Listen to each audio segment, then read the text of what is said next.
My name is Julia. I am 59 years old. I am an old woman living alone in my small house. My husband passed away 8 years ago. I have only one son. His name is Matthew. He moved to America many years ago. Now he lives there with his wife and 2 children. He has a good job, a big house, a comfortable life. But I live here, alone. I wake up early. I clean. I cook for myself. And in the evenings, I sit in silence. No one comes to visit me. Matthew does not call often. Sometimes he sends me money. Sometimes he says, "Mother, I will come soon." But he never comes. Still, I wait for him. Because I love him. He is my only son.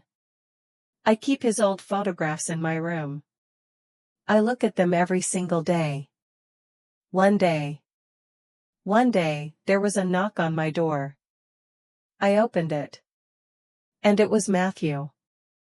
I was shocked. I said, "Matthew, you really came?" He smiled, looking happy. I hugged him tightly. My eyes filled with tears. I made tea. We sat and talked. I asked, "How is Holly? How are the children?" He said, "They are fine." Then I asked, "Why did you come?" He said, "Mother, I missed you. You live alone, and I worry. I want to take you to America." I stayed quiet. He said, "You are getting old. It's not safe here. In America, you will be happy. You'll be with us."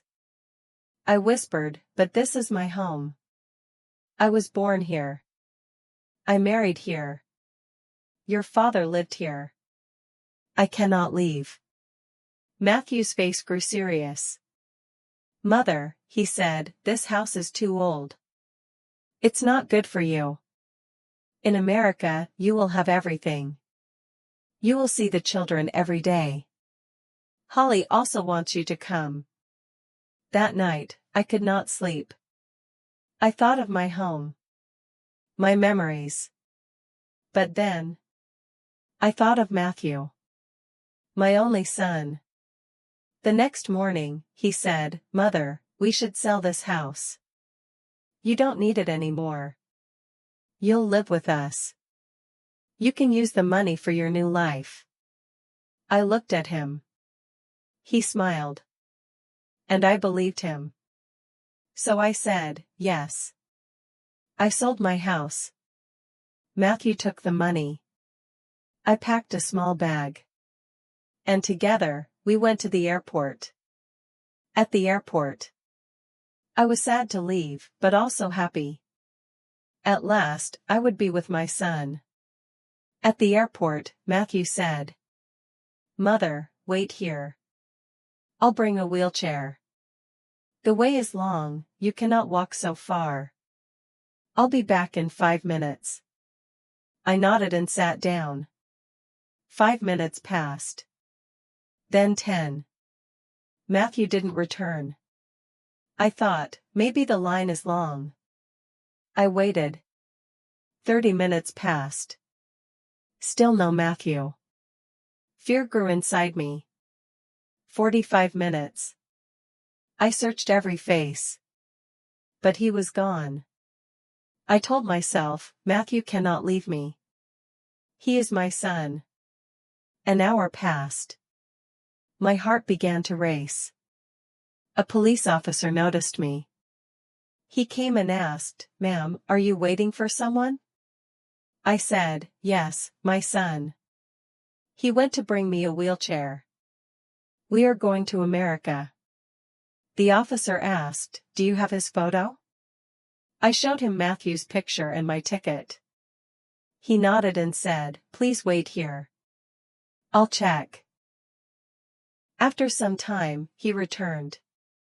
His face looked heavy. He sat beside me and said softly, "Ma'am, I'm sorry. Your son has boarded the flight. He is gone. The plane has already taken off. He left, alone. I froze. My heart stopped. I whispered, no, that cannot be true. My son loves me. He said he would take me with him. The officer said, I saw it myself. He walked to the gate. He gave his passport. He boarded, alone. Tears filled my eyes. Why? Why would he do this? I sold my home. I gave him all my money. And he left me. Abandoned me. The officer's eyes grew wet. He said, some people forget their hearts. I'm sorry, ma'am. A new son. He then asked gently, what is your name? I said, Julia Preston. He smiled sadly. My name is Paul White. I'm a police officer here. You remind me of my mother. She died 5 years ago. When I see you, I feel like she is still here. He continued, please, come with me. You cannot stay here alone. My wife is kind. She will cook for you. You'll be safe with us. I said, I don't want to trouble you. He smiled, it's not trouble. It's love. You are like a blessing to me. That night, I stayed in Paul's house. His wife, Eleanor, welcomed me with kindness. She brought me food, and spoke to me like a daughter. I cried in my room. I missed Matthew. I missed my home. But these strangers gave me love. The truth. The next morning, Paul received a phone call. His face changed. He went to another room, speaking in a low voice.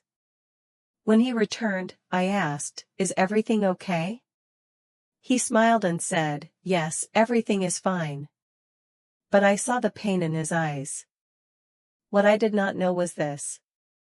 The plane Matthew boarded had crashed. There were no survivors. Matthew was gone. Paul never told me. He knew that, even after what Matthew did, I still loved him. I still prayed for him. I still hoped he would return. A new home. Paul and Eleanor cared for me like family. Paul bought me clothes. Medicine. He took me to the doctor. Their home became my home. Their love healed my broken heart. One day, Paul asked, do you ever wish to go back to your old house? I looked at him and said, I lost that house. But I found a new home here. Matthew was gone. But I gained the son I truly deserved. And for that, I am grateful. What would you do if you were in Julia's place? Tell me in the comments below. And if you liked this story, please like, share, comment, and subscribe.